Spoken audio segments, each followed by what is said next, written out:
Les ressources humaines sont impactées par la globalité des innovations technologiques. Je pense que c'est un des secteurs, un des métiers de l'entreprise qui a été le plus disrupté. Les vieilles directions du personnel n'existent plus et aujourd'hui l'innovation touche à la fois les problématiques de recrutement, de développement des compétences, la formation, ça a commencé presque par la formation, le développement des collaborateurs.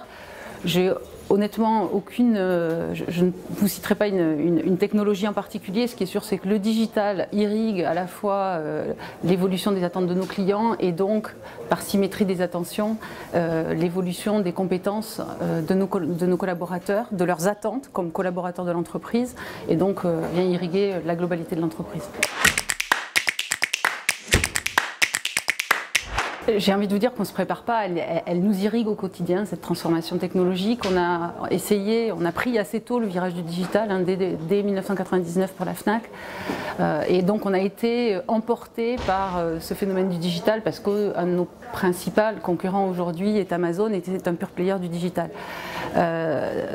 Depuis lors, le digital a peu à peu emporté la globalité de nos processus métiers, à la fois ceux qui sont en lien avec les clients, mais aussi ceux qui touchent les back-office, hein, la logistique, les opérations de manière plus large, et puis les processus métiers de la DRH, on en parlait plus tôt, qu'ils soient relatifs à l'évolution des collaborateurs, à la formation. Donc on en parle tous les jours, on cherche à s'entourer des meilleurs en matière de digital, on cherche à insuffler une culture digitale et ça passe par un développement de l'écoute, l'évolution des modes de travail, cela passe par l'évolution des organisations. On travaille aujourd'hui au développement d'une Digital Factory pour être capable de faire des développements informatiques à un rythme plus soutenu et plus en phase avec les métiers afin de réduire nos time to market. Le digital, c'est quotidien, c'est pas de la préparation, c'est de l'acculturation permanente de l'entreprise. Alors, main dans la main, au quotidien, on a la chance d'avoir des marques commerciales extrêmement fortes qui naturellement attirent les collaborateurs. Ces marques, elles se sont beaucoup transformées et aujourd'hui, notre modèle, le modèle omnicanal par différenciation de ce que sont les pure players internet, hein, c'est un modèle qui mêle le digital et le physique, c'est notre principal élément de différenciation, c'est un réel facteur d'attractivité des collaborateurs, y compris de la tech et du digital, parce qu'ils vont y trouver une complexité qu'ils ne trouvent pas dans le pur digital.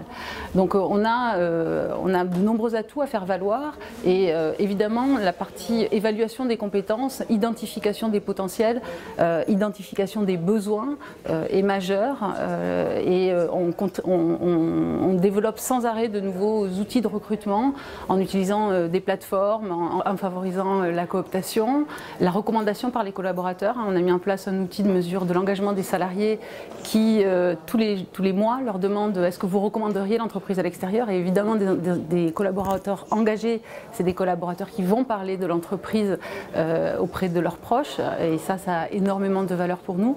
Évidemment en travaillant les relations écoles avec les nouvelles écoles, les écoles de la tech, les écoles qui forment aux nouveaux métiers.